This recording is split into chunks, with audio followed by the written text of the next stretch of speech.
أخ محمد بلال، أنا لا أسمع صوتك. الآن افتح صوت.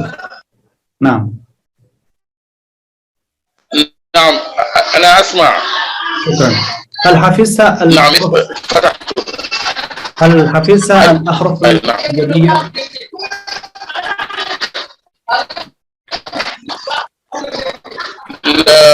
ما حدثت جيدا، لكن يمكن أن أحاول إن شاء الله. ثم بعد ذلك تستحق.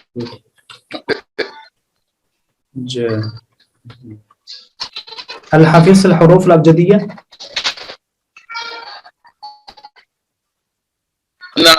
نعم. أوكي. نعم. جيد. فهل يمكنك أن تقرأ هذه الكلمة؟ ما هذه الكلمة؟ كيف نطقها؟ نعم. كيف نطق هذه الكلمة؟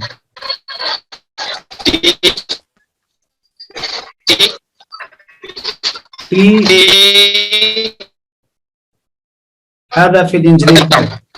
حرف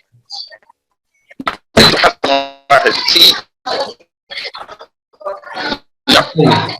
أوكي، شكرا. وهذه الكلمة؟ لا. هذه الكلمة صوت يتقطع. نعم، عندك الصوت يتقطع. وهذه الكلمة كيف نطقها؟ نعم. خي. هذا خي. نعم خي. ليس خي. خي. خ فقط خ. أو خ نعم خ. نعم خ. نعم خ. أو خ. أنا كتبت خطأ.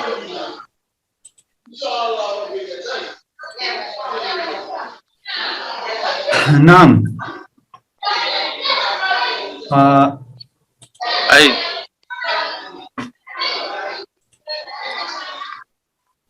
وما هذا؟ جي.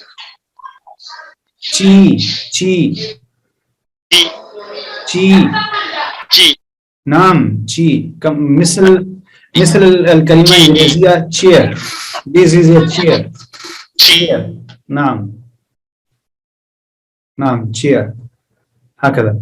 فأخ عاطف عبد الجواد، الآن سؤالي لك. نعم أستاذ. كيف نقرأ هذه الكلمة؟ هذه كيف؟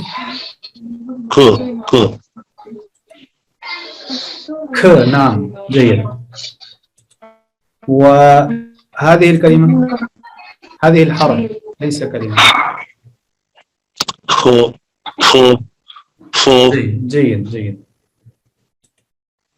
وهذه الحرف، هذا الحرف سي. جيد. سؤالي لأخ عاطف عبد الجواد، سؤالي لك. نعم أستاذ.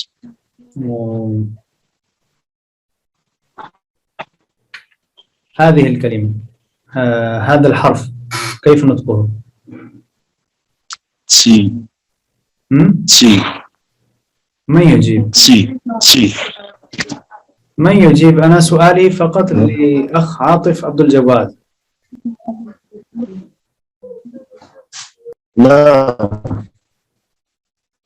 نعم أخ عاطف، تفضل أجيب. نعم أستاذ.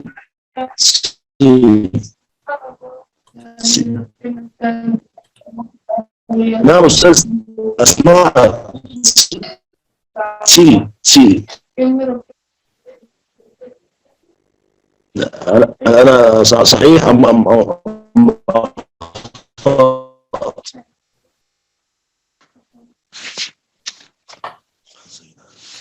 نعم أخ عاطف عبد الجواد، تجيب أنت. نعم أستاذ. نعم سي. صح. ما هو الفرق بين سي وأس؟ هذا سي وأس، ما هو الفرق بينهما؟ اس المغلظ اللي يعمل س. أما سي. هذا هو الفرق بينهما. نعم. يعني سي س قبل سين يظهر تا قليلا، س هكذا. نعم مظبوط. نعم. جيد. نعم الحمد لله كل أحد تفهم. وأخ مامين، هل أنت تسمعني؟ أخ مامين، هل تسمعني؟ أما الاسم أخ مامين تسمعني؟ إذا تسمعني فلتجيب على هذه الأحرف. أخ مامين. أسمعك. نعم، تفضل واقرأ هذه الأحرف كلها. اقرأ كلها هذه الحروف. ما هذا؟ تي. وهذا؟ تي. هذه خ. س. جو. وهذه س. صحيح. توجد هنا بعض الأخطاء لكن لا بأس. يعني عرفت أنك يعني الحمد لله اجتهدت. فهذه الأحرف الأبجدية كما أخبرتكم أمس مهمة جدا، يجب أن نمارس عليها كثيرا مرارا وتكرارا. أنا أول درس لليوم ليس أمس. نعم، فأنا أول درس لليوم اليوم. أوكي. أول المقاطعة. أوكي. أول درس لليوم. صحيح فهمت. فأنا أرسلت الروابط المحاضرات القادمة التي درسنا في فيديوهات في المجموعة، هناك توجد الروابط، فيجب أن تشاهدها جيدا. مفهوم؟ إن شاء الله. نعم مفهوم. صحيح.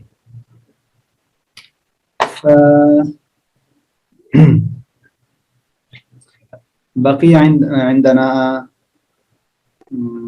وقت 15 دقيقة. الآن نحن نشاهد الفيديو. جيد؟ نعم. الدرس الآتي.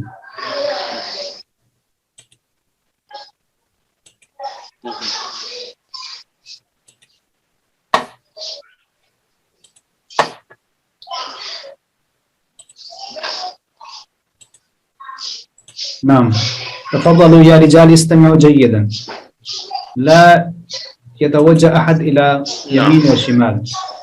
لو تجدون نقطة يعني قابل للكتابة فليكتب كل أحد. الدرس كلها مهمة جدا، وكل أحد يغلق صوته.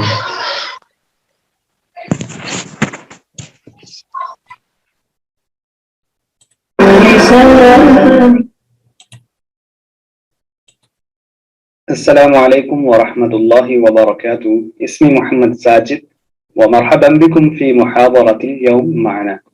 أتمنى أن الجميع بخير وعافية، حفظكم الله تعالى.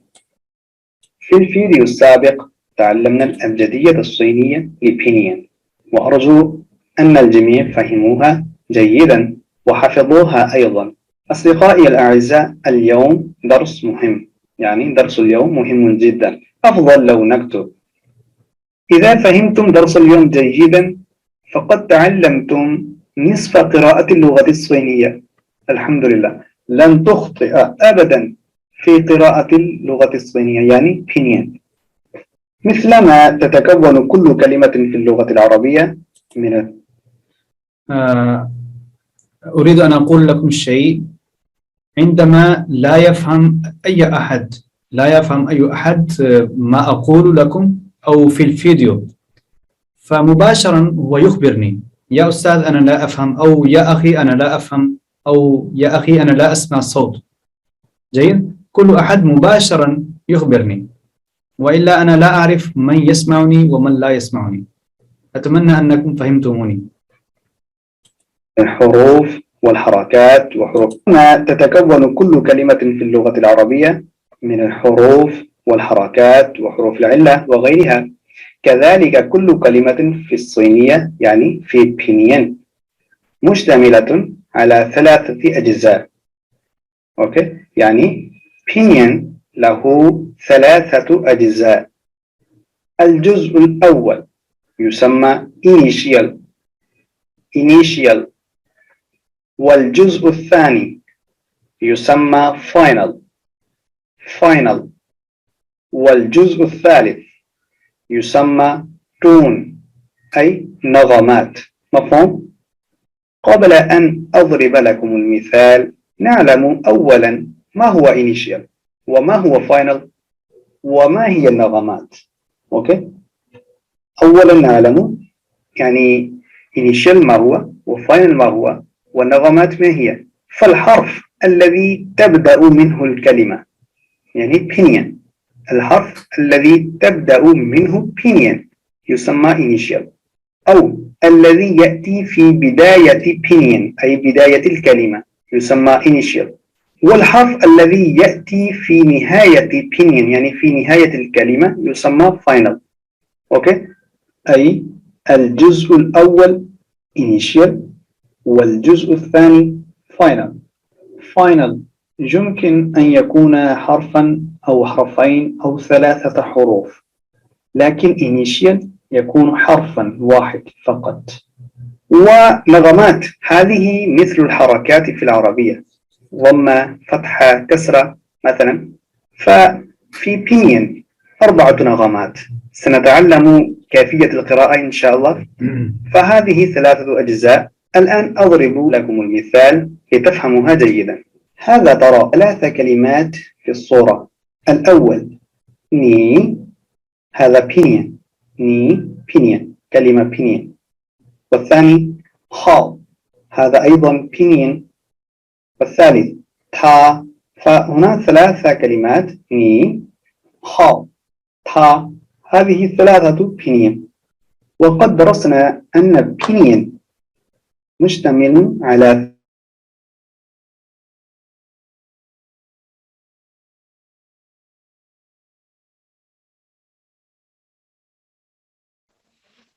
لا لا أسمع بالصوت أستاذ. أستاذ، لا نسمع. أستاذ أنا لا أسمع. وأي أتى في ني، خا، تا، هذه 3 بينين. وقد درسنا أن البينين مشتمل على 3 أجزاء initial final and tone يعني النغمة. فهذا بينين ني، ففيه N and I. فN هذا N أتى في بداية الكلمة يسمى initial. أوكي؟ وI أتى في نهاية الكلمة يسمى final، وهذه العلامة يسمى tone. مفهوم؟ هذا خا، ففيه H أتى في بداية الكلمة فيسمى initial، وبعد ذلك A O. أوكي، هذان حروفان يسمى final. مفهوم؟ وفوقه هذه العلامة نغمة. والثالث تا، ففيه P. أوكي، هذا P initial A final، وفوقه هذه العلامة نغمة. أتمنى أن تفهموها جيدا. يعني بينين له 3 أجزاء initial final and tone أي نغمة. ففي هذه الصورة نعم. نعم الآن أنا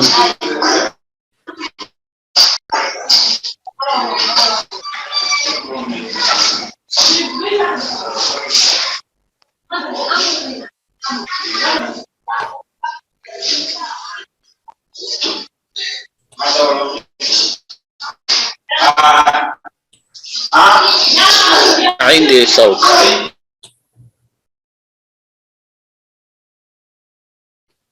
نعم. الآن أنا أسألكم ماذا فهمتم؟ ما هو initial، ما هو final، وما هي النغمة؟ أخ عاطف عبد الجواد ممكن تجيب بمساعدة هذه الصورة في الشاشة.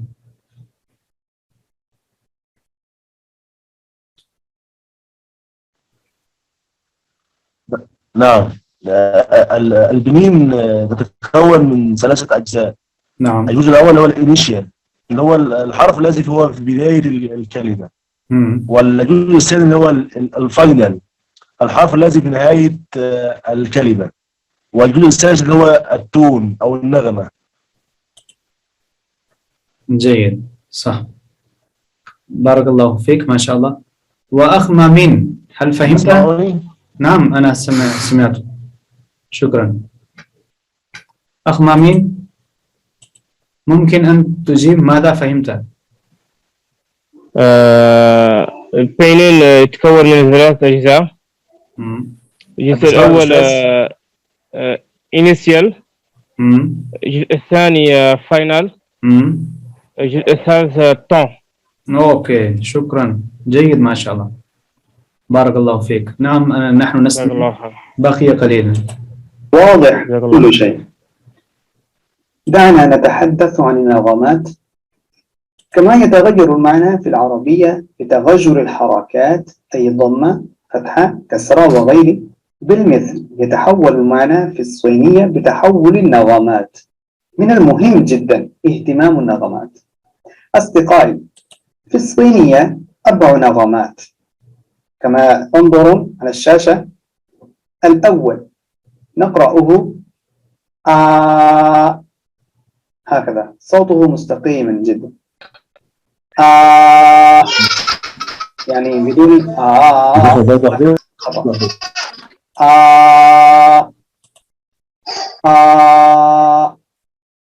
أوكي.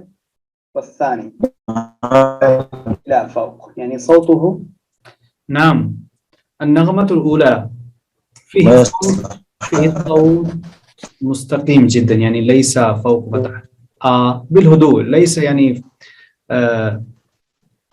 مشكلة في نطقها، يعني هكذا. بالمد، بالهدوء، هكذا. يعني في النطق لا يوجد يعني فوقاني وتحتاني، هكذا. هكذا. جيد. أخي إبراهيم، ممكن أن تقرأ النغمة الأولى كيف؟ نعم. اقرأ بالمد. النغمة الثانية بس يكفي. والثانية من تحت إلى فوق، يعني الصوت يرتفع. هكذا.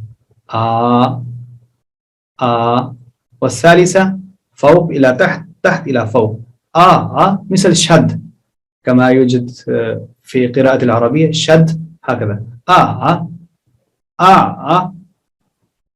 هذا الثالث. والرابع هكذا. نعم، نستمع. من تحت إلى فوق. ثالثة. هذه الثانية. أوكي. والثالث من فوق إلى تحت ومن تحت إلى فوق.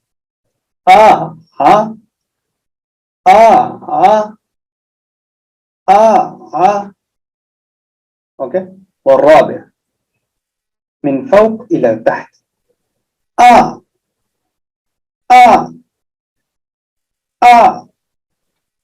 أوكي. هذه 4 نغمات. أصدقائي الأعزاء، تفاصيل النغمات، أي كيف نختار مكان النغمات، وهل يمكن وضع النغمات على الجزء الأول أو على الجزء الثاني، فنتعلم كل هذا من المعلومات في الفيديو التالي إن شاء الله تعالى. أصدقائي الأعزاء، هذا درس سهل لكن مهم جدا، وتتدرب عليه مرارا وتكرارا.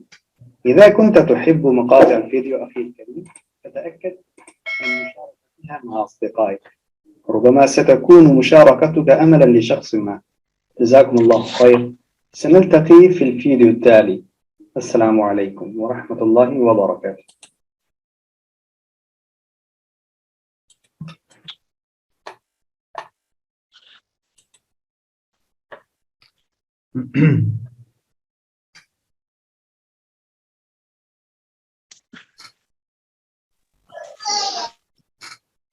نعم أيها الإخوة، هل فهمتم درس اليوم جيد؟ من عنده أي سؤال فليسأل. نعم فهمت. نعم لكن إن شاء الله نعم أنا أستاذ. سأتابع إن شاء الله. أغلق صوتك يا محمد بلال.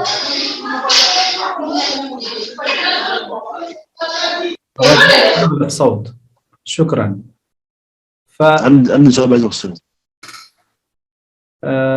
يا أخ محمد بلال، أنت يجب أن تغلق الصوت دائما. حينما أقول لك ذاك الوقت أنت افتح الصوت. جيد؟ نعم، لأن عندك ضجيج كثيرا، عندك أطفال كثير ما شاء الله، فهؤلاء يجعلون الضجيج. حسنا، كنت أريد أن أقول لكم شيء. أخ عاطف عبد الجواد، الشيخ عاطف عبد الجواد بن محمد. نعم أستاذ. نعم. هل صوتي واضح عندك أم يتقطع؟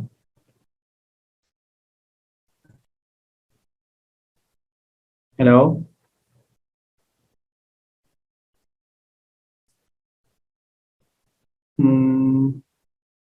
أخي إبراهيم، هل تسمع صوتي؟ نعم أستاذ. نعم أستاذ. هل صوتي واضح أم هناك النت ضعيف؟ نعم أسمعك جيدا أستاذ. أوكي جيد. نعم أخ مامين، هل تسمع صوت؟ حسنا، فاليوم الحمد لله درسنا من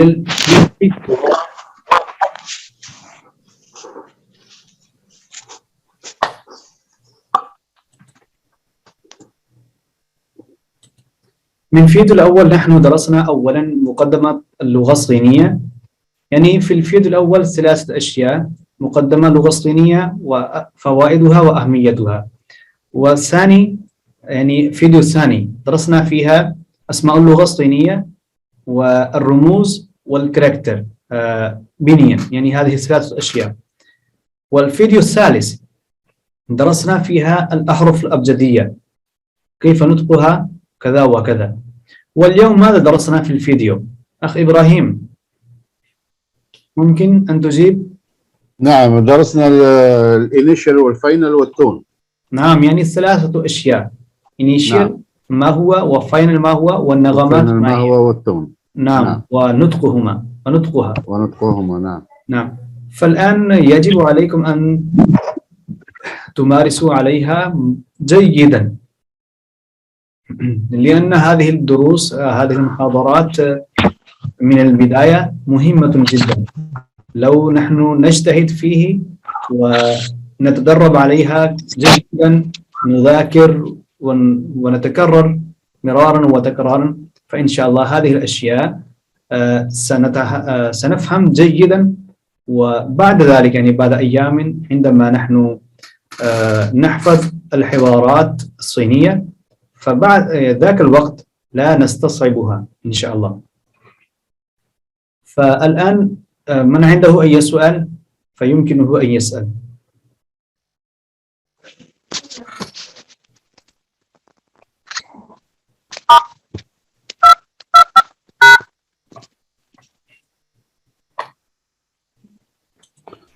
من سؤال أستاذ؟ نعم تفضل. حتى نحفظ طريقة الأبجدية، يعني هل تنصح يعني بموقع أو تطبيق أو حاجة حتى يعني إذا تنصحنا بموقع أو تطبيق أو كذا حتى نتدرب عليه؟ نعم إن شاء الله. نعم أنا فهمت سؤالك جيد ما شاء الله. سوف أكتب لكم رسالة في المجموعة، فسوف أخبركم أسماء التطبيقات، فيمكنكم أن تستخدموها، يعني إن شاء الله ستفيدكم في النطق وفي فهم النغمات إن شاء الله. نعم، الآن انتهى وقت الزوم، ومن يريد الخروج فليخرج. الحمد لله انتهى، يعني انتهى الحصة. وأخ محمد مامين، أنا أريد أن أسألك ماذا كنت تقول ذاك الوقت؟ أنا لم أفهم قصدك، يعني بأي طريقة أنت ترسل الرسوم؟ أخ مامين، ممكن أن تجيب؟